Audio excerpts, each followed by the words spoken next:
What's going on, people? Welcome back to Chelsea Fan TV and welcome back to another live stream. You got myself today. Alex is away. I think he says it on. He's at a wedding, I think. So he's having a good time there. So like I said, you got me today. We're gonna go for a few bits. You might have Kev. I did message Kev. I haven't heard anything back, so he might join us later on. Yeah, we're gonna go for a few bits. You can see what a title. We're gonna go through a bit of the transfer news that happened today. Gittens, Maignan, Ekatike, a little bit on Kepa as well. That was something I wasn't expecting that came out today, and just cover a little bit of other bits while we're here for the next hour or so. So like I said, big up to everyone that's kind of filing in at the moment. Big up to Jordan in the chat. If you want to comment in anything, just put it in the chat. I'll get through to as many comments as I can. If you want to prioritize anything, I'll make sure your comment definitely gets read out. Leave us a super chat. Anything is obviously greatly appreciated. Any sort of donation. But yeah, let's start. I think we'll ease ourselves in, and we'll start with a transfer I was not expecting to see today. Kepa. This is so funny. I can't even keep a straight face. Kepa Arrizabalaga has agreed a £5 million transfer to Arsenal for some reason. Where's the Ornstein tweet? This is so funny. David Ornstein. I probably should have brought this up before, but here we go. So Arsenal to sign Kepa Arrizabalaga from Chelsea, deal in process of being finalised after 30-year-old Spanish goalkeeper agreed to join Arsenal and fight for place. £5 million release clause in Chelsea contract will need activating. Where do you even start? I just want to say congratulations, first of all, to Kepa on his retirement. He's not been in the game very long, only 30 years old, but him deciding to retire at an early age is admirable. Well, not admirable, but I hope it's the best for what is ever his for a career and whatnot. And I hope he enjoys life on the Arsenal bench. I don't know what on earth is going on. Like, no one outside of us, obviously, we win. No one else wins. Like, no one else wins this. Kepa doesn't win. He's going to chill on the bench for a season, play one game. I think that's how many Neto played last season. Play one game and do nothing. Like, yeah, he played one game this season. Jesus Christ. Oh, no, I tell a lie. He played like 3. Great. Yeah, I don't understand. I really don't understand what the point of this was for Arsenal and Kepa. I mean, for us, it's like I'm buzzing. Like this isn't bad news for us. This is fantastic. Kepa's gone. We don't have to worry about his wages. We don't have to worry about him. We get some money for him. 5 million is 5 million. That's cool. Put that 5 million to Maignan. There you go. Get that sorted. And like, that's fantastic. But I can't work out like what Arsenal. I don't really understand why, because he's a competent goalkeeper. Like he did have a good season when he came in under Sarri. That was very good. It's probably his best period at the club. Then was terrible under Lampard. Then was terrible under Tuchel. Then has basically been terrible outside of that little period under Potter, I think it was, where Mendy just lost the plot. He was pretty good there, but yeah, this is just a weird one for me. Like, and it's more. I find it more weird from Kepa's point of view, because unless he just really wanted to stay in London, which, like, if he really wanted to stay in London, I don't think he would have gone on loan to Bournemouth last season. Goes to Bournemouth, has a really good loan. Like, he actually played pretty well. Was working under someone he used to play with. So like I thought he'd just go there, and it just made sense because he's playing regularly. I don't understand for his point of view why you'd go from playing regularly, excuse me, why you go from playing regularly week in, week out in the Premier League to, like, as Anthony said, just a warmer bench. Like, because say he was going to a club like, let's say West Ham, for example. Right? Like, I rate Areola, but he's had quite a bad season from all things I've heard. That's a spot where you could say, okay, maybe there's a chance for me to move into the number one. He has got literally no chance of ever starting for Arsenal. Not unless, like, Raya breaks his leg or has a catastrophic accident. Like, he's never playing as the first-time keeper for Arsenal. So Don't know why he's gone there, but it's 5 million for us. Like I said, it's an incredible deal from a perspective of he's just gone. That's what wages was in? It's like 200k or something, wasn't it? 200k wages just gone, just off the wage bill. Fantastic.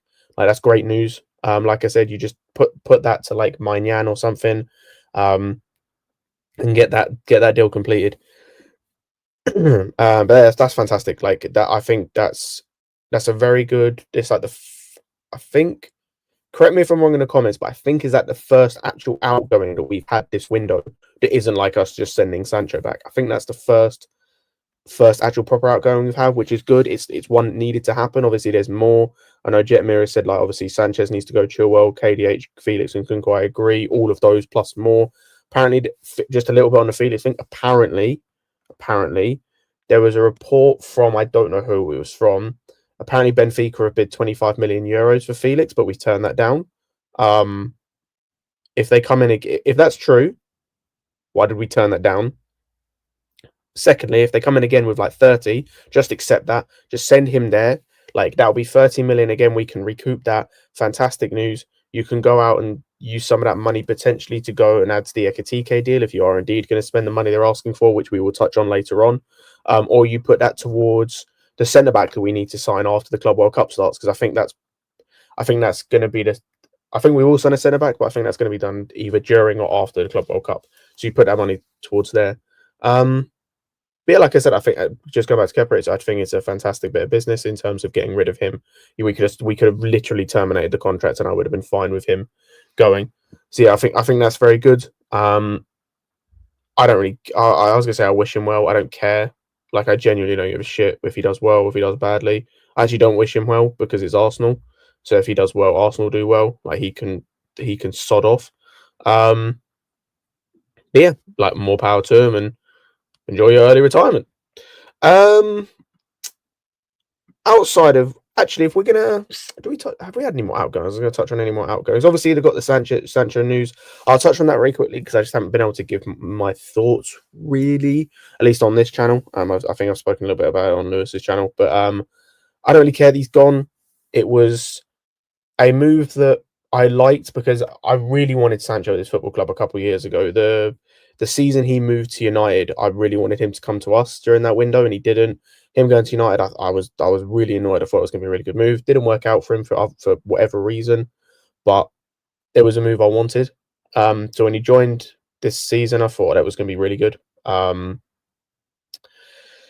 it just hasn't worked out. Like he had a very good start to the season. It was good, like what, couple months I think it was, something like that. Then tailed off like quite badly, like with most of the squad. Wasn't really pulling his weight. He was doing well in the Conference League, but it's the Conference League. In the league, he wasn't really showing it. There wasn't really much going on. And yeah, it's just it never really hit, and he was never a game changer. He was never a floor raiser or a ceiling raiser. He was never really the needle mover that we needed in this team. Yeah, he just needed, like, it wasn't working for the wages he reportedly wanted. And look, I understand trying to get your money. I am all for footballers doing that, because at the end of the day, football is a very short career. It's a career that could end at any moment. You know, we've seen players retire early, like in their mid-20s. We've seen players, have to retire prematurely for health scares or whatever. Like, I completely understand getting your money, but I think there has to come a realization from his point of view of if he wants to play football. If for him it's just a case of the money thing, cool, then is what it is. Just fleece United for that last year, and then you can leave on a free, probably go back to Dortmund or go wherever, West Ham or something. They'll probably be interested, and go from there. But if you want to actually play football, you need to maybe understand that your position in football right now is not such a position where you can be demanding, 200k or whatever it was. Apparently he was demanding, or his representatives were demanding, a week. That's not feasible, unfortunately. In the position that you're in, coming off the season that you've had, like if you were coming off a season where you'd actually, if you'd done enough basically for us to warrant wanting to keep you, at a price that was more than, I think it was reported we were only willing to offer about 110,000 a week, which is, I think, roughly, I think that's about what Tosin's on, or it might be slightly more than Tosin, I think. Yeah, I'm not surprised that it didn't work out, and he is one I wish kind of all the best for in the future. I hope he does well. Like, I kind of agree with you, Jordan. Like, I kind of want him to go back to Dortmund. Like, it's such an easy one in terms of, I don't think it'll be permanent, it'll probably be loan, but just an easy one of going back on loan to replace the void left by Gittens when he inevitably signs for us. Which we'll touch on in a little bit. But yeah, it's kind of sad to see how he went. It does mean that our only proper left winger now is George, because Mudryk is basically, he's finito, he's done. Got his number taken off of him this week as well, so he's basically finished. And so yeah, so we now need a winger, especially with the fact that I don't think for the first game we're going to have Madueke. So our wingers for the first game will be, well, as things stand, will be George and will be Neto. So unless we get Gittens in beforehand, we're going into that game against LAFC with George and Neto, and we should still win regardless. But it's having no options off the bench either is not the greatest. But yeah, more power to him and whatever he does next in terms of whatever club he goes to, and go from there. I'll touch on a few of your guys' comments, then we can get into the kind of major news of the day, and the real meat and potatoes of everything. I see Jordan talking about the Kepa thing, and Jesus Christ, that Samu thing. I don't think we're going back in for Samu. I think that ship has sailed. Like, trying to get him from Porto now is going to be next to impossible, unfortunately. What else we got here? I forgot about Kudus. Kudus stuff I'll touch on as well, potentially, when we talk about the getting stuff on the wingers.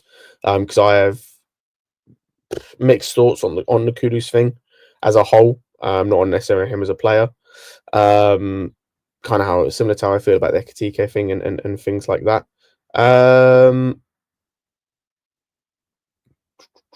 What else are we saying? If this is true, I agree. If this is true, if you can get this done for like 50 million plus Sanchez, oh please, that would be incredible if you could get that done. Is this an actual link? This would be a great move for him going to work under Conte. Probably win a league title, because as long as Conte doesn't have his usual like capitulation and meltdown next season, I think Napoli probably win the league title again next season. So yeah, let him go there, play in that back line. I don't know who they'd be playing with, but like get that sorted. For him, it'd be some good money for us. Apparently, I saw a report as well though that like the club are really happy with Chalobah since he's come back and aren't looking to sell him now. Which, like, I don't know. Fuck knows what these guys are doing and what they want to do when it comes to Chalobah. We hear all sorts of nonsense, and the PR around the club is too much at times. So yes, if he does go, then fantastic move for him. Like I said, it's going to be great for him. It's a slower league. You see the wonders that it's done for Billy Gilmore to an extent, but especially Scott McTominay, especially now he's been profiled right as a player. Like, I've never really rated him that highly as a player. I don't think he's the best player in terms of technically, but if you put him in a system and profile him in a way that gets the best out of him, like we've seen from Conte this season, you see what you're getting from him. And I think Chalobah, you get the same. You know, one of the wide centre backs in that system potentially. Yeah, I think that could be a very good move for him. But let's get into the main news then. We'll start with the Gittens thing. By all accounts, it looks like we may have this Jamie Gittens transfer wrapped up within probably the next day or so. I'd say probably by Monday that's going to be sorted. I saw Fabrizio tweet today, I think it's Fabrizio, that we have we've placed a bid in excess of, I'm going to have to scroll through all of his tweets. We have, here we go. Set to include add-ons as well. Oh, I think this is another tweet that I've just found. I think we'd put in a bid of around 30 million or in excess of 30 million pounds, which got rejected, but we're going to go in with another bid that's slightly improved, with more add-ons. He wants to move, apparently. I saw another tweet that said Dortmund want to sell him as well, which I'm not surprised. You know, he became from a guy who was starting quite regularly week in, week out under Nuri Sahin, to then when Niko Kovac came in, just not starting at all, being on the bench, not really playing, like not even featuring from the bench really that much from what I saw, from like looking on transfer market. And yeah, just in terms of him not improving as a player when Kovac came in, and I think Kovac did a lot better than Sahin did, obviously. So yeah, it's going to be interesting. I'm still not high on this transfer. I still am very skeptical about him as a player. I think the profile's kind of right. I think the player maybe isn't, but I'm willing to be proved wrong. As with any of the transfers we do, I'm willing to be proved wrong.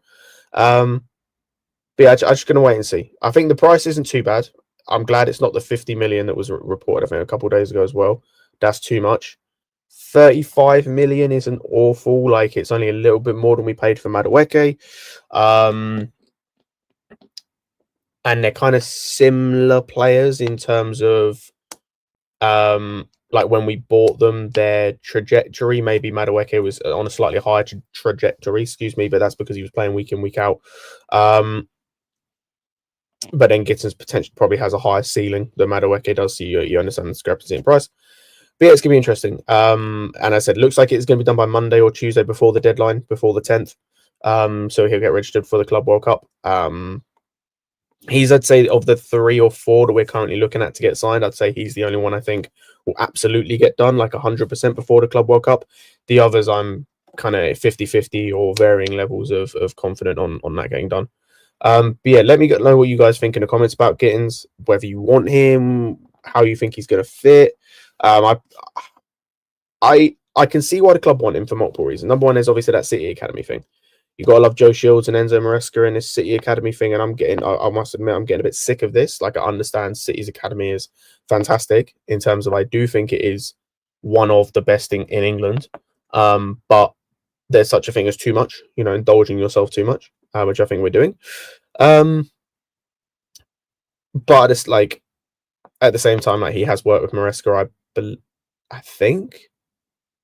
Actually, I don't know if he has worked with Maresca, because I think he might have left the City Academy. I need to check maybe, but I think he left the City Academy the year before Maresca became the PL2 manager, I think, or it was like the same season. He did like the same thing Tosin, because I think Tosin was the same.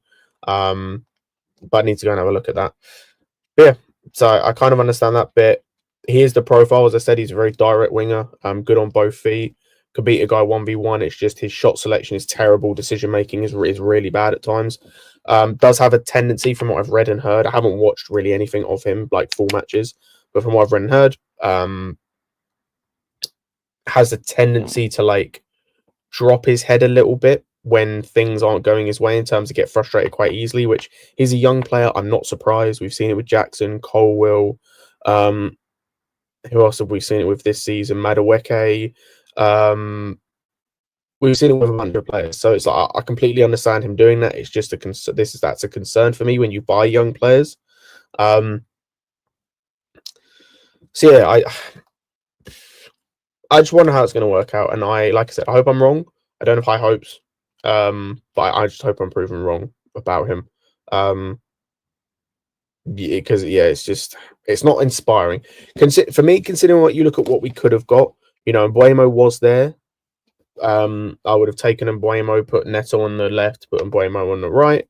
I would have taken Williams, but we were never going to get him because the wages are stupid, like astronomical. Like, it's just as it's just stupid. No one's paying him that. Rodrigo, I wanted, is never happening until he says he wants to leave.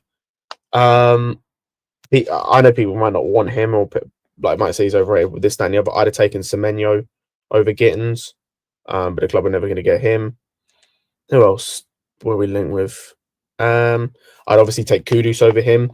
Now, that's a winger I would want, not on the right. Obviously, you'd have to put Leno on the left, but honestly, I don't care. I think Neto could work on either side, and there are elements to his game that I think would work better on the left, especially with Delap coming in, and less Ekitike, but more Delap.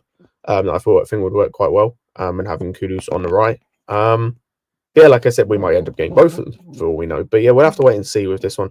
Like I said, let me know what you guys think. I know Jordan mentioned about the City Academy players. I agree, Jordan. Like, I don't know if you guys saw it, and I take this with a grain of salt because I think the source that reported it wasn't very. Actually, I think it came from Alex Goldberg. I know one of these guys did, and then there was another source which talked about like some of the goalkeeping targets. So we've also been linked with 2 more City Academy players. Again, I'll put links in quotation marks. I don't know how reliable. Been linked with James Trafford, former Man City Academy goalkeeper, and Taylor Harbour-Bellis, former City Academy centre-back. Neither of these guys should be anywhere near us. Like, neither of these guys. And I hope it's just a case of lazy journalism where it's because they're ex-City Academy, they're being linked with us because of the whole ex-City Academy thing. Rather than these being actual links, because these guys are not good enough, like nowhere near good enough. Like Taylor Harwood-Bellis is not better than Chalobah. He's not better than Tosin. He's not better than Colwill. He's not better than Fofana.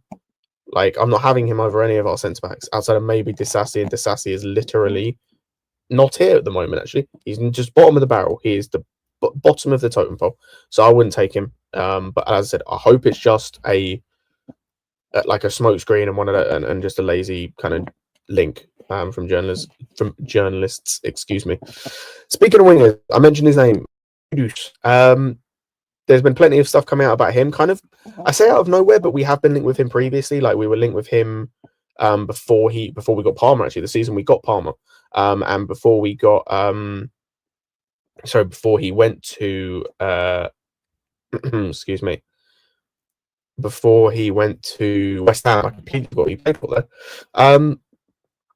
We've been linked with him again. Apparently, the reported price is £85 million, I think it is, which is absolutely insane. Bear with me a second.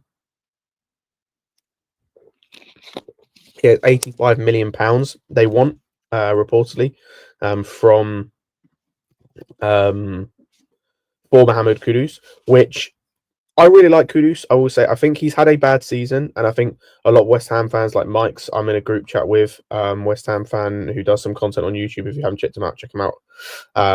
Check some of his stuff out. It's very good. I know he does a lot of stuff with Prime as well. He would be happy for Kudus to go, but I think I don't really know why Mike's is happy to go, but I think a large portion of it is just with Jared Bowen in the team, Kudus is kind of positionless. He's only really a right winger or a number 10, and even then, I think he's played a lot of football. Like, when he plays for his country, he's on the right wing.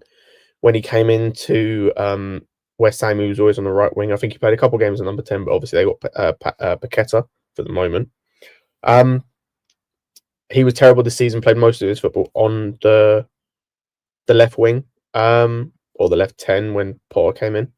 But yeah, I'd take Kudus. I really like Kudus. I think he adds something to us in terms of a level of dynamism. Like, he adds, I think, how could I explain this in a way that people aren't going to lose their heads?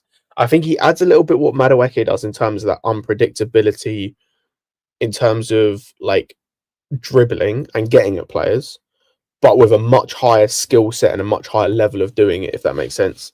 Whereas Madueke can end up sometimes being a bit predictable, but also end up being a bit like stop-start with it. I think Kudus is just way more dynamic. I think he's just a higher quality of player, so I'd happily take Kudus. The only issue I think you'd have potentially is him and Palmer. I feel like might get in their way of each other a little bit in terms of where they want to play, but I also feel like you could maybe iron that out, and they could pick up different positions, and I think it would work okay. But yeah, the Kudus one is a transfer that I'd 100% do, just not for that price, not for 85 million. I'd look. They bought him for 38 million, plus add-ons, 30 million pounds that is. But so they're going to be getting more than double. Although they want more than double. I just wouldn't. Not after the season he's had. Like, I think the max I'd probably pay for Kudus, probably 55, 60. like 55, 60 maybe.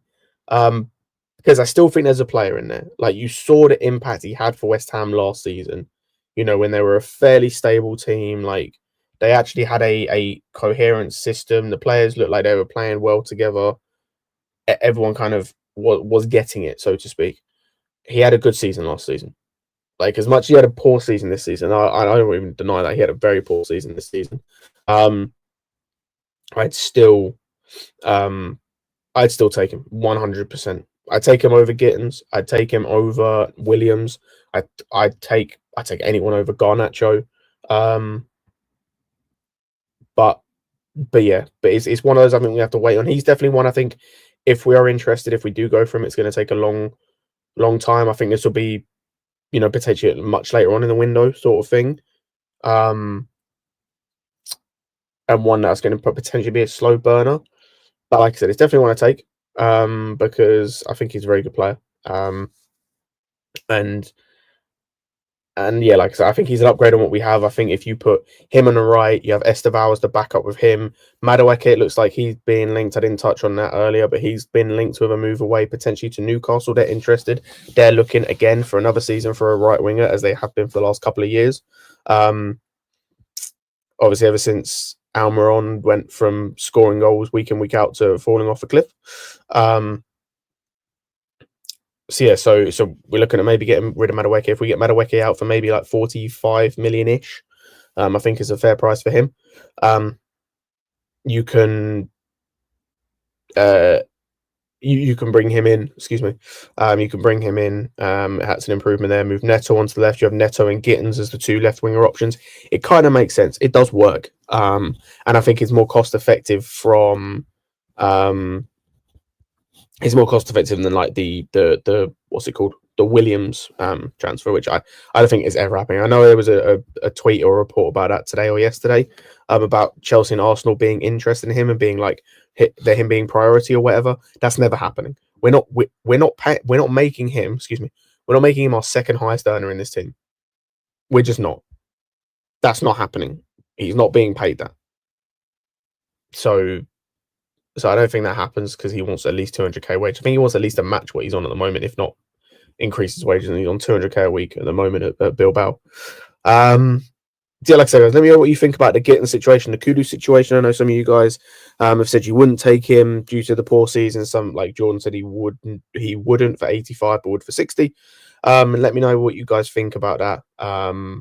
Just about the winger situation in general. If you've got any other names you'd like us to sign apart from the ones I've mentioned, then let me know. Like, I know some people, I've heard a couple people here and there talk about like Malik Fofana at Lyon, and I know they are broke. They are in financial turmoil. So that's one that I know people like the sound of. And I hear I've heard good things. Very talented, obviously very young, like 19-year-old, I think. So it could be, that could be one as well on the table. But yeah, let me know what you guys think on the winger situation and how you see it playing out with these guys. Yeah, this is it the 16th? Is it the 16th or 15th? I can never remember. It is the 16th. It's the Monday. Cool. I'm not working. Oh, I am, but that's fine. Yeah, I agree. Well, we have to. The window closes on the Tuesday, like the upcoming Tuesday. I don't know what time, so we have to get all transfers done for the group stage of the Club World Cup by Tuesday. There is another registration window between the group stage and the knockout phase. I can't remember the date of that off the top of my head. Excuse me. Yeah, I can't remember the dates off the top of my head, but we can do that as well. So I could maybe see a transfer happening in between, but I also feel that's maybe risky unless it's just going to be a guy that's like a squad player that you can bring in, have on the bench maybe, and just integrate slowly. So I don't know, but we'll see about that. I'm not entirely sure how that's going to work. What would you do with Chilwell? Honestly, I've said this for a while with like Chilwell and Sterling. I think they're here until their contracts run out. Like, I don't, because of their situations in terms of, well, wages for both of them, but also there's other factors, like Sterling does not want to leave London. That's well documented at this point. The amount of places you can send these guys is limited. So for Chilwell, I mean, he went to a place where I thought it was going to be good from Palace. It never started. He was the backup behind Mitchell because he wasn't better than Mitchell. That tells you everything you need to know. Like, Wolves maybe could use him, but like, even Wolves, it's a case of like, I think they'll either go and sign some random Portuguese youth from Portugal or somewhere else, or they'll just use someone in house potentially. Like, well, I know they're losing Semedo. Well, not definitely losing. Apparently, there's been an offer from Marseille for Semedo. I'm trying to think who else they have, to be honest, at left wing back, like after Aït-Nouri. I think there was someone, but I can't remember who it was. But yeah, I don't know what's going to happen there. Bournemouth don't need a left back. They are about to sign Truffet, I think his name is, from Stade Rennes. So they don't need a left back. Yeah, Leeds, I think, will need a left back because Firpo, I think, is leaving. I know he's had a contract offer from somewhere, so they may need a left back. So maybe you send him to Leeds on loan. But yeah, I just don't think with Chilwell, there's many places that want him. He's not a desirable player. There's the injury situation, like that's always going to be a cloud over him. There's the wages, that's always going to be a cloud over him, and he's just not very good. Like his footballing ability, his level has dropped dramatically over the last year or two. Like it's bad. He's not very good, and I think he is a player that only really fits a certain type of system. I think generally now he's a wing back. I don't think he suits a 4 in the back system. I don't think he is particularly good defensively anyway, but I think his ability to recover is even worse than it was before. So you're trying to then pigeonhole him into some team, and it's a similar situation with Sterling. I think that Arsenal spell did so many bad things for him and for us. Like I said, it's mainly London teams are going to want him. I'm looking at like Palace don't need him. They've got better players in those positions. Eze and Sarr just work better for that team. Maybe you sell him to Brentford, or not sell him. He's not getting sold. Maybe you loan him to Brentford when they lose Mbeumo, if they lose Mbeumo. But even so, like I can't see him fitting the same mold of Mbeumo of like the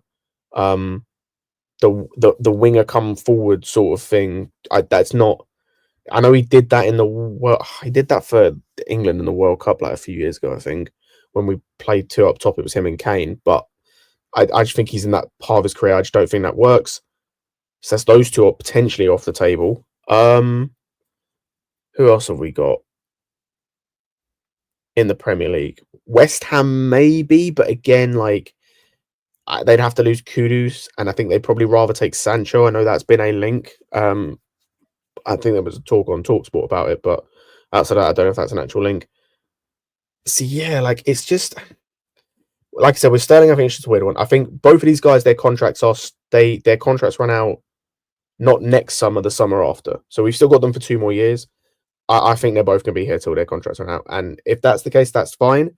Just get as much money for them as possible in loan fees and in terms of like taking their wages. Like try and get people to take 50-50 if you can, or like 46. Try and get the best deal for those guys because I don't think they're leaving. For me personally, there are other ones that need to leave first. Like we need to get rid of Sanchez. KDH needs to go, not because he's a bad player, he just doesn't fit.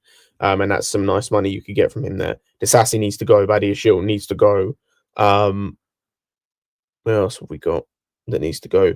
Like Fofana just needs to go at this point. Both of them. But I know Wesley won't be sold. Datro Fofana just needs to go. That's a failed. That's just been a complete failure. Washington, I know he's online. I think there's an obligation. Just get rid of him. Like all of these guys just need to go. Excuse me. Also, yes, this is me, the one that you hear on Lewis's stream every day, or not every day, but all the time. I just most of the time don't have my camera on because I just don't. Normally, I'm laying in bed like I am now, but it's just not quite as easy to set up all the time. For my thoughts on Kudus, go back like 5-10 minutes and you'll hear my thoughts. I would take him, not for the price that's been quoted, the 85 million pounds that they want. If they're going to continue to want that, and honestly, with how clubs have been not, I don't want to use treating us because that implies that they're doing a disservice to us. I think we're being stupid, but the way clubs are treating us at the moment, in terms of, you look at the Frankfurt stuff, which, as I said, we'll touch on in a moment, the Maignan stuff, which we'll touch on next. It would not surprise me if they try and hold out for the 85 million, especially because they don't need to sell him at the end of the day. Like, he's had a bad season, but they don't need to. That's not a player they need to get rid of, especially if they're going to lose Paqueta. Obviously, that whole mess is still ongoing, and he's also been linked with moves away last year before the whole match fixing stuff came out and the betting stuff came out. So if they lose Paqueta and they do go back to like a back four, like a 4-2-3-1, I think Kudus works in that number 10, and then you could put Bowen back on the right, and it all just works. But yeah, as I said, we're gonna, next thing to go on to is the Maignan thing, because I know a few people have been talking about it in the chat, and the news from today. Let me find the tweet. Probably should have prepared a little bit better, but mine. Yeah. Let me see if I can find. So this was a couple of hours ago from Pice. Tweet, and this is from Fabrizio Romano. Time is running out for Mike Maignan because, from my understanding, Chelsea are not going to wait longer than 24 to 48 hours because they want him for the CWC. It's up to Milan to accept Chelsea's conditions or not. I give it a 45% as of tonight. I've not read that tweet before. That's fantastic. Where was the other tweet? That was that one. This was, there was a tweet from Nizar Cancelo saying a deal for Mike Maignan is now looking increasingly unlikely as AC Milan are not budging on their 25 million price tag. Where's the one about the bid that was rejected? I can't find it.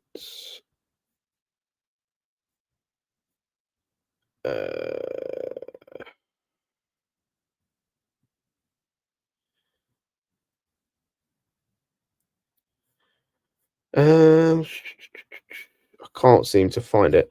If I find it, I will go over it, but I can't seem to find it. But yeah, there was a bid rejected today, I think it was. If someone can find it and put it in the chat, I'll be very grateful.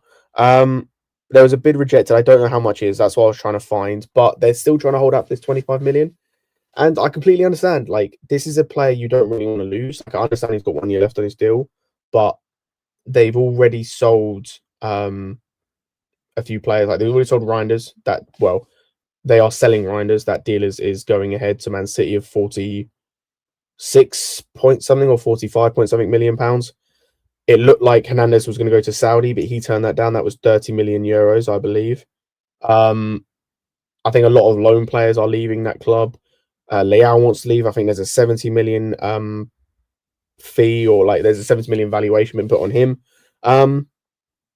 So it seems to be quite an exodus there. So I think if I'm Milan, even though I maybe want to reset with some of these players, which I understand because the last season or two with that club has been catastrophically bad, I think there can only be so much change, you know? And so I think they're trying to keep as much as they can, but also even if these guys do go, they want to have enough money come in where they can replace them adequately, you know? They've been linked with Petrovic from us.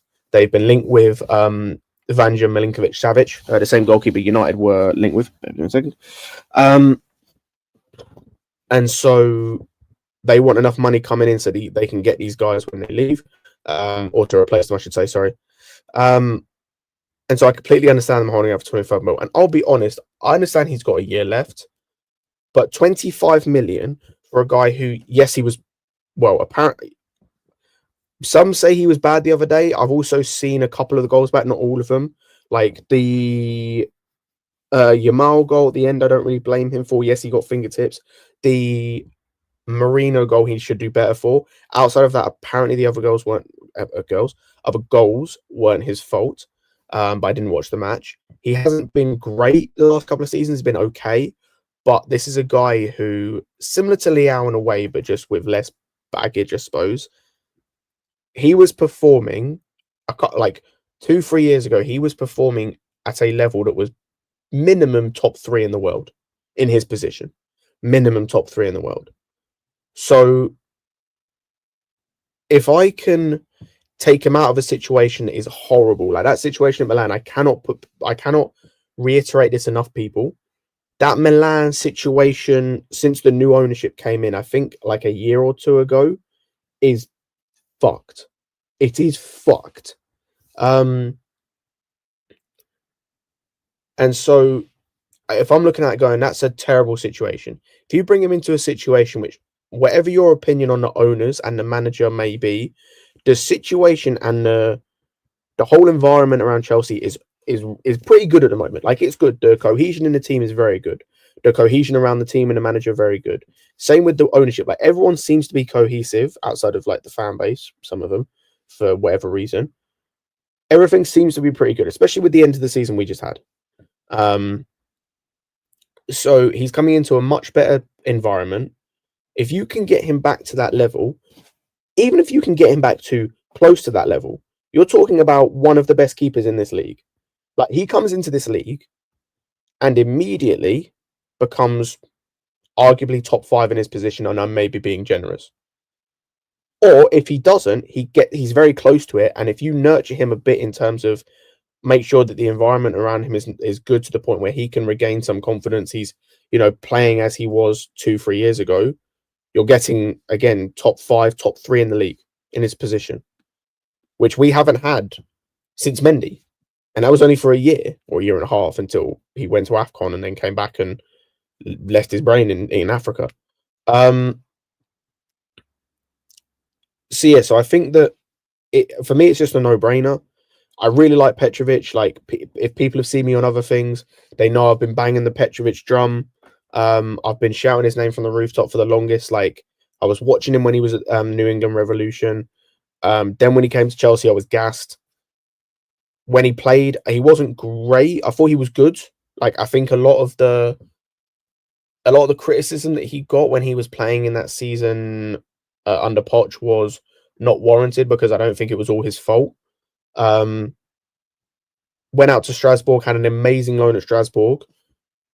Despite all of this, and as much as I like Petrovic, I think Maignan at his best is better than Petrovic. So if you can get Maignan back to that level, he'll be better than Petrovic will be. However, it's whether you can get him back to that level. But for 25 million, I'm willing to try. Now, I'm fine with them negotiating. I understand that.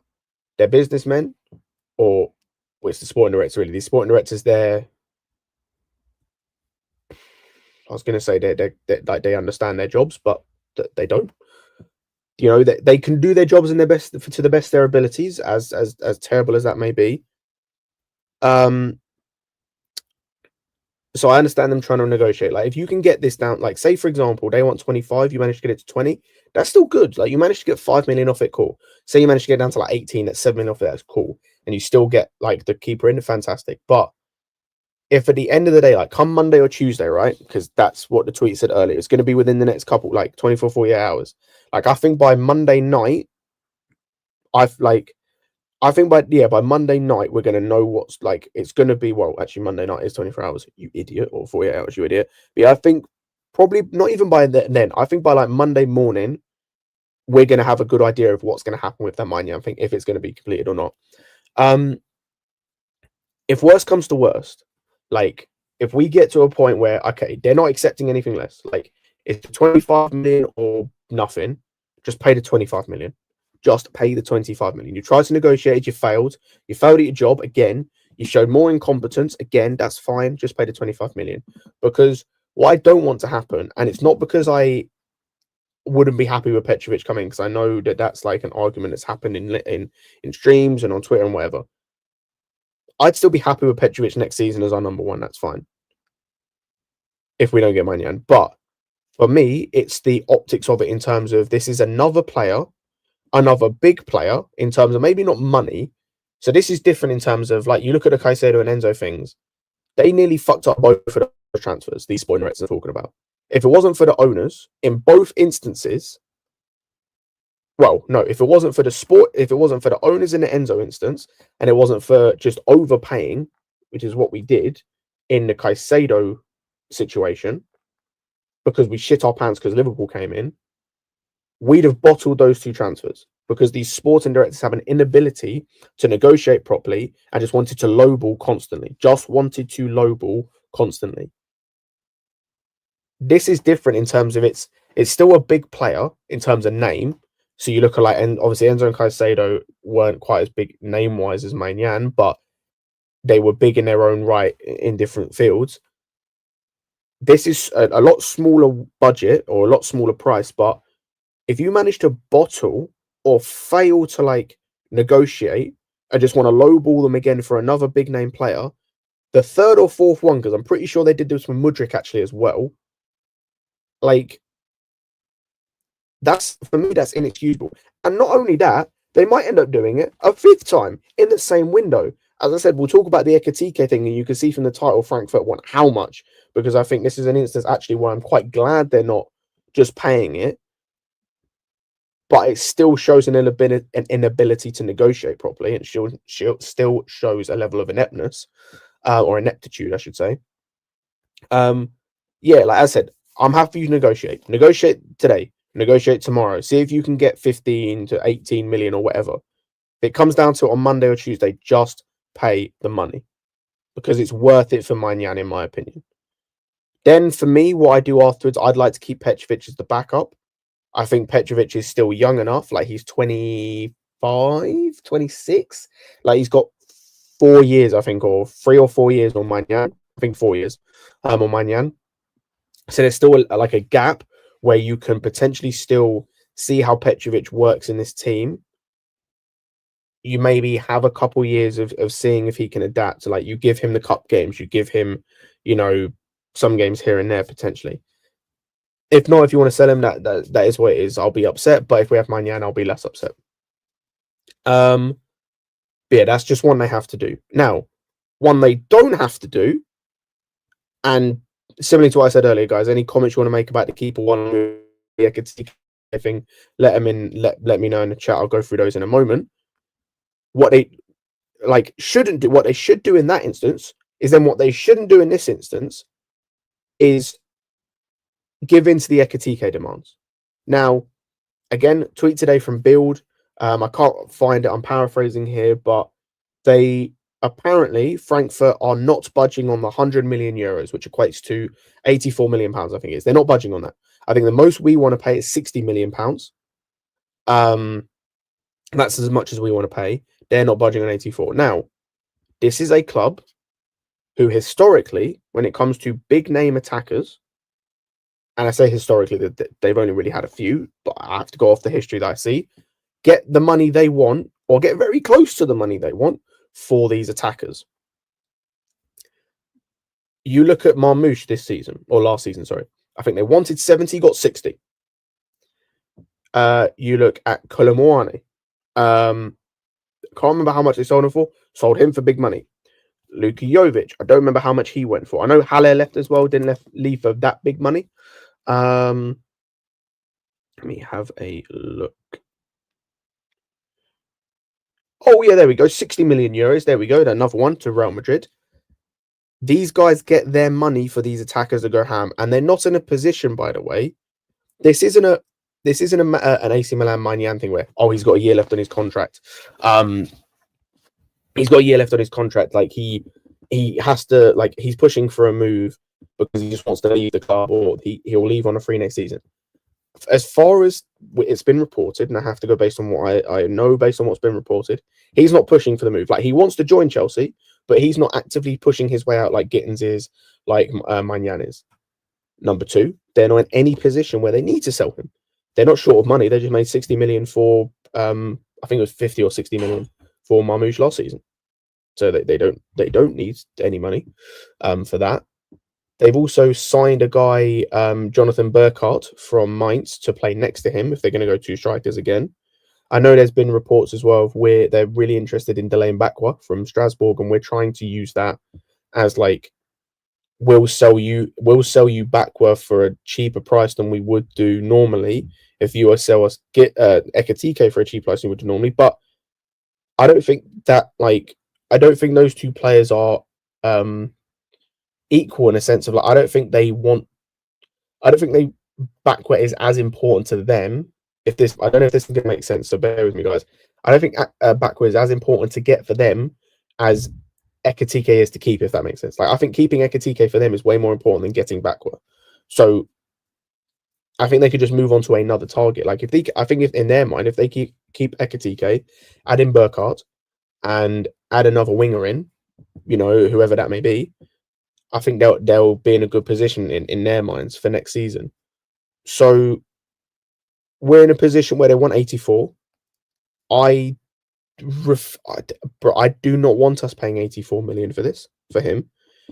It's a really annoying one for me personally because for those that don't know, my favorite type of player, especially attackers, are big guys, but like with good tech, with good feet. For example, Benteke's, the likes of your Benteke's, Ekatike's one. I'm trying to think of other guys. Like, for those, I know there won't be many of you, for those that watch the MLS, you see, because this is mainly where I see them, guys like Choupo-Moting in the MLS is doing in terms of his on the ball stuff. Like, I like Haller's one, I mentioned him earlier. I like, quite tall guys. Haji Wright's actually another one in the championship as well. Like these tall guys who look like they should have no athleticism, no ability to control a football, just kind of battering around football players, but have good tech, have really good feet, are able to glide across the pitch, have really good ball control, and that's what Ekitike is. That's what he does. But the problem I have with this whole Ekitike thing is we got so annoyed at Jackson, and rightfully so. I think like Isak's another one. Yeah, top biographies. Isak's another one. Ibra another one as well. Like 100%. I couldn't even name now. You guys are mentioning, but like those type of players, right? We had someone in Jackson who did a lot of this. Now, I will say, I think Ekitike is a slightly more polished version of Jackson. I think the way he moves with the ball is a lot better. His dribbling is a lot better. I think his just ball control is a lot better. There's certain things he's not, but I don't think he's as good in terms of strength. I don't think he's got as much strength that Jackson has. And I don't think his aerial ability is any good. It's not worse than Jackson's. Jackson's able. I think his Ekitike's aerial ability is not very good either. But I really like some of the things he does, and I think he is a lot more polished than Jackson in certain areas. The thing he doesn't do, which is what we spent the entire season criticizing Jackson for, like it didn't matter with Jackson whether his hold-up play was good, whether his link-up play was good, whether he could make there were so many games where he would make life an absolute misery for centre-backs. Like he would literally be dominating both centre-backs in terms of on the ball and off the ball for 90 minutes, but wouldn't score or assist. Actually, mainly wouldn't score. So people would get onto him for that. And again, to a point, rightfully so, he's a striker. He needs to score. Ekitike doesn't fit that. He's going to have the same thing of like, yeah, he'll be in the box more. His finishing is arguably worse than Jackson's based on like, again, I haven't really watched anything of Ekitike in terms of 90-minute matches. It's just more reading up on people that have watched him play regularly. I went and, if you haven't already, check out, I know he's changed his app, Alex Barker, who was Euro expert on Twitter. I think he does really good stuff in terms of like he does threads on a bunch of stuff, realistic transfers, myth busting players, bunch of stuff like that. Does a lot of stuff from the Athletic as well. He did a thread on Ekitike, and one of the things when it came to his finishing, there was a few things. Number one, shooting from the right hand side of the box, it's really bad. Most of the time he just tries to shoot with power and just goes over the bar. His statistics, when you look at it, like again, statistics aren't everything, but when you just look at his statistics, they're not great in terms of finishing. They're quite mediocre. He was I think in Europe's top 5 leagues, I think it was Europe's top 5 league, or it was just the Bundesliga. He was the most underperforming. He underperformed his XG the most. That's what I'm trying to say. His conversion rate was worse than this season was worse than Jackson's last season. So Jackson at his potential best, or at least a 7-8 out of 10, you're telling me is scoring more goals, maybe getting in worse positions, but scoring more goals from the chances he actually gets in good positions than Ekitike. And that's why I say it sucks, because I like the profile of the player, and I like the player in terms of, I saw a company of him the other day, and it's like he does move really well with the ball. Like his ball control is really good on both feet as well. And like his ability, again, as a tall dude, like a 6'3", his ability to kind of just like move off of players and off of defenders into space is really good. Like, it's one of the things he does well in terms of, because he hasn't got the strength in in terms of the upper body stuff. He has this thing where, like, or at least from what I saw, and if people have watched more of him, please correct me if what I'm saying is nonsense. But he'd have this thing of, instead of, like, you see some strikers like back into a centre back to receive the ball and try and like turn him that way. It was almost like he'd take that step forward away from the centre back to get that bit of space, so then he could kind of turn into space, like away from them, if that makes sense. Which is really nice, but it doesn't fix for me the two issues in the squad we have, which is aerial ability and clinical finishing. Now, I think Delap does fix those issues, because for me, with the Delap things, even though I haven't been high on him, and there's been streams on this channel with me and Alex where we had a debate about Delap, and I wasn't really vibing with it at the time, because I wanted Osimhen, I wanted Gyökeres.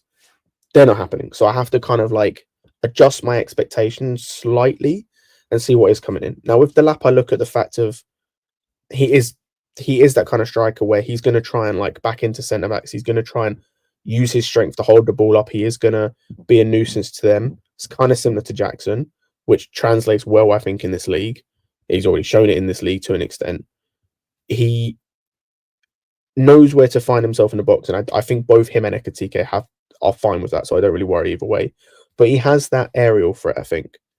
The thing I think he's got as well, which I didn't realise until, again, I'm going to talk about stats about XG, and I know some people hate that. You look at his XG and what he's doing at Ipswich. His XG last season, the season just gone, was 11.97 or something like that. So he got 12 goals. He's basically, with the chances, the big chances he's getting, scoring the goals you think he gets. So if I'm scaling that up and going, okay, he's going to get way more chances here than he did at Ipswich. So let's say, for example, he gets 3 times as many chances next season for us, or Ipswich.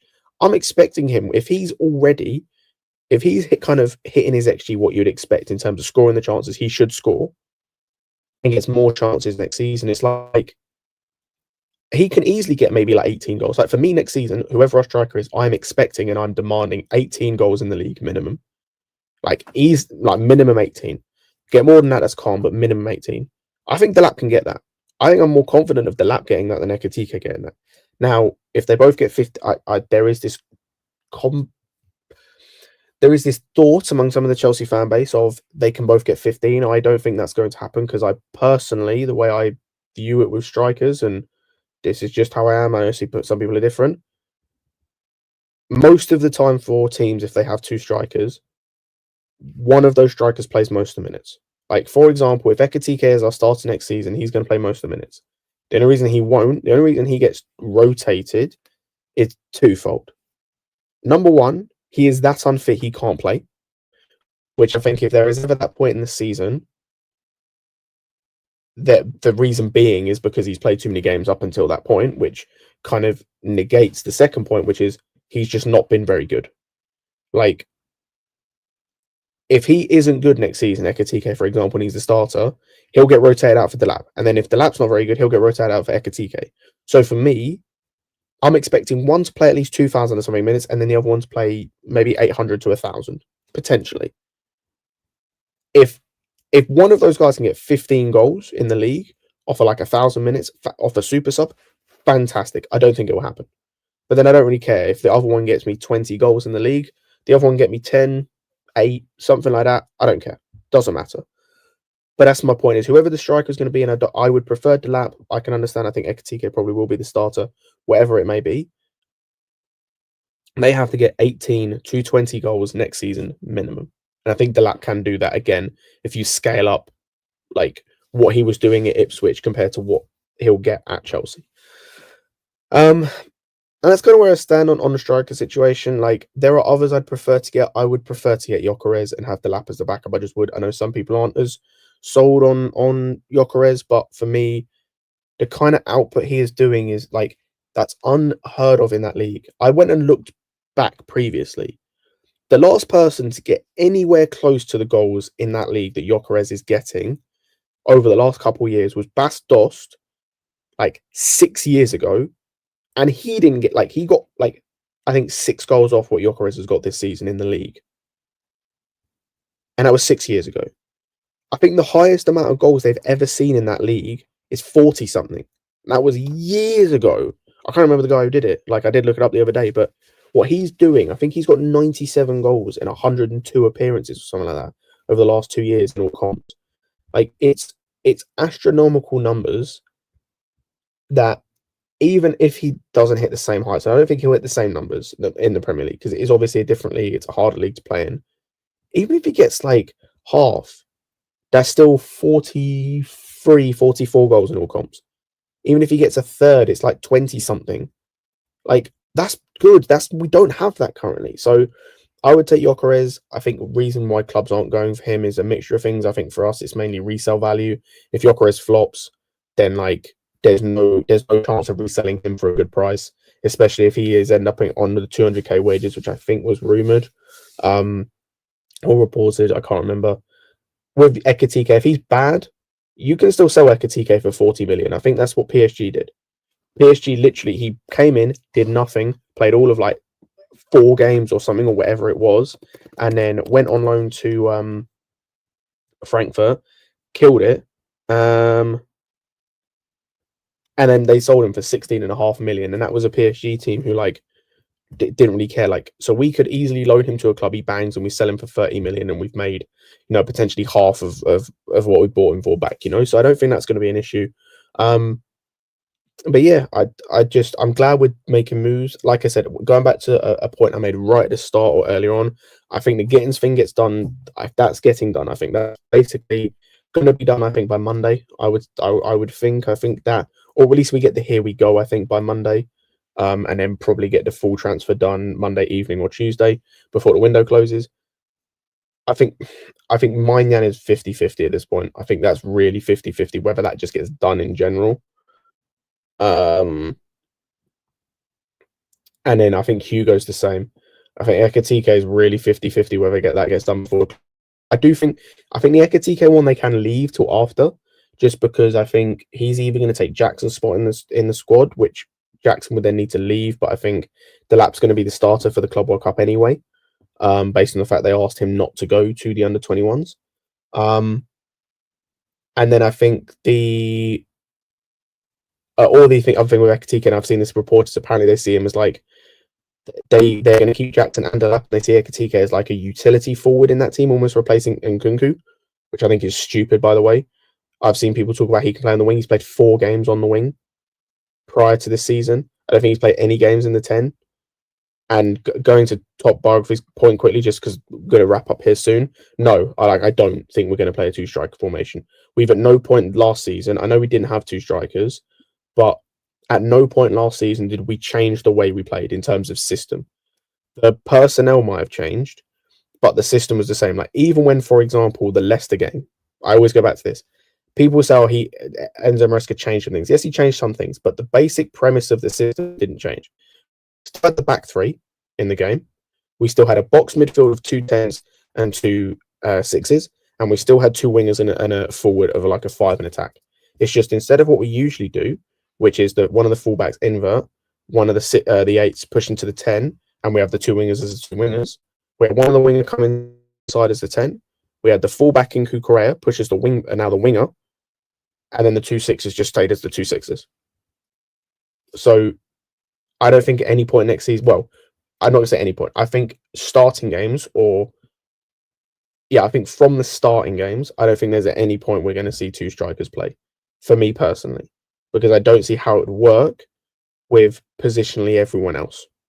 Like, if Ekitike is going to start with the lap or one of the others, that means Palmer's going to the right, or it's instead of Enzo, which means you have one less midfielder in the team, which I don't think is going to happen, because I think if Enzo comes out, it's Andre Santos that comes in, or Lavia. So yeah, that's why they whole Ekitike thing. Just play him as a forward. If you're going to get him, cool. Play him as a forward. Sell Jackson, and we just move with Delap and Ekitike as the 2 strikers next season, which I'm cool with. Like I said, my expectation next season for these players is perform. I didn't mention this earlier with the Gittens thing. I just remembered if Gittens comes in, just perform. You don't get time. We gave players time. We gave some players time. We didn't give other players time. Some of his fan base and these owners didn't really want to give some players time. Apparently, Madueke hasn't improved to the level they want. That's fine. Then Gittens has to hit immediately, because we have Quenda coming in 2026. and then he'll have to hit immediately. And then whatever other winger, like the only players in this team I don't expect to hit immediately are Estevan and Pires. Everyone else, I expect immediate success. I expect you to hit the ground running, because if you don't, why did I buy you? I might have well have kept what was before you, because at least with them, I knew there was a baseline and I knew what I needed to improve. But yeah, on that note, on that positive note, that's going to be where we wrap up. Got a little bit extra time, an hour and 5 minutes. But yeah, leave all your comments, like I mentioned, in the chat, in the comment section. If there's anything, do you agree with me or disagree with me? Put them in the comments, and I'll try and read through some of those. If there's some good conversation starters that I can really kind of get my teeth into. In the meantime, there's probably some more live streams tomorrow. Alex will be back tomorrow. Like I said, a wedding today, so hopefully he's having a good time and enjoying himself and getting a bit drunk, as it's the end of the season now. I know he's off to the Club World Cup next week at some point, I think. Don't know what day he's going, but at some point next week, so you'll probably get some content in terms of vlogs and whatnot at the games that are on, not next week, the week after. But yeah, that will be all to come. As usual, with these videos, like, subscribe if you haven't already. I don't know where we're at in terms of subscribers, but if you are enjoying the content, give us a like, give us a subscribe. Even if you don't enjoy the content, give us a dislike, explain why in the comments. It still helps. Still helps us out with the content and what you guys want to see. And if you want to see any changes, if you want to see more people come on, want to see more kind of variation in terms of the live streams or the videos, let us know. But yeah, outside of that, that's everything from myself today. Enjoy your evening, guys. Big up.